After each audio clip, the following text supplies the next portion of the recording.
But if you are going to call yourself Christian, then you have to make some serious decisions. First of all, we must be convinced that everything we do is to be for the glory of God. Absolutely everything.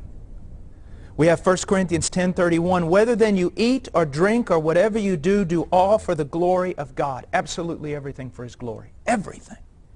And you cannot do it for His glory apart from knowing what He commanded. Okay? We have cases all throughout Scripture where people did things that were wise in their own eyes, thinking it would abound to the glory of God, only to recognize they were fighting against God. Also, 2 Corinthians 10:5, we are destroying speculation and every lofty thing raised against the knowledge of God, and we are taking every thought captive to the obedience of Christ. Not only are we to glorify God in every deed, we're to glorify God in every thought. My thoughts are to be held captive, are to be brought into obedience to Christ. Now, let me just say something. Here, someone might argue, well, you know, that sounds like slavery, it sounds like the end of free thinking and all these different things. Well, you probably don't remember this singer, but there was a guy by the name of Bob Dylan several years ago, back in my time, who said things like, you got to serve somebody. You are going to serve somebody. You are going to be a prisoner to someone's worldview. It's just going to happen. I'm sorry. And what's funny is the people who most boast about breaking free from everybody else's worldview, they gather together with their own worldview, and in that they try to please each other. It's absolutely amazing.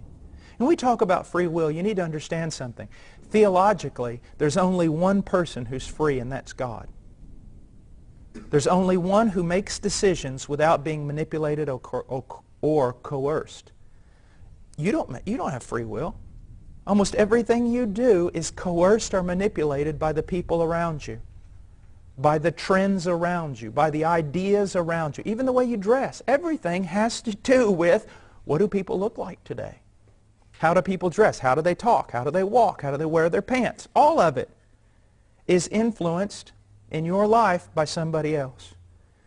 So the question is not, do I trade autonomy or my personal freedom for submission to some declaration of how I should live? That's not the question. You do that. The question is, to whom are you going to submit? To a culture that is changing every moment, or to something more stable, more eternal? Now, also, 2 Timothy 3:16 and 17, all Scripture is inspired by God and profitable for teaching, for reproof, for correction, for training in righteousness, so that the man of God may be adequate, equipped for every good deed. Now, man of God here isn't necessarily someone who preaches. We are all to be men of God. And what it is telling us is that everything we need to be what we're supposed to be is found in the Scriptures. And if we're memorizing the Scripture, if we're renewing our mind in the Scripture, then the Scripture will teach us, reprove us, and train us, and correct us. But if we're out there, just imagine for a moment, someone who is out in the world 16 hours a day, couple hours a day television, a couple hours a day or an hour a day with video games. He's surrounded by a worldly atmosphere. He goes to classes on a secular campus and everything else, and then he has a 15-minute quiet time. Yeah, you're going to change the world. No, you're not. You're going to be conformed to the world. You're just going to throw a Christian t-shirt on your back. You see? It's going to take a lot, guys, to break free. The big problem NASA has is gravity.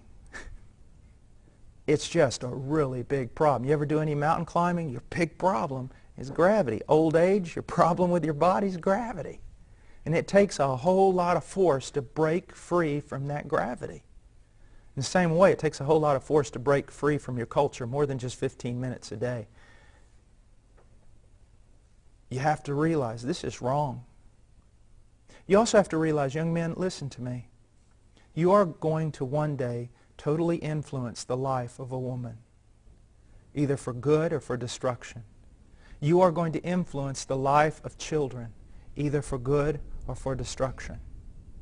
You just need to realize that.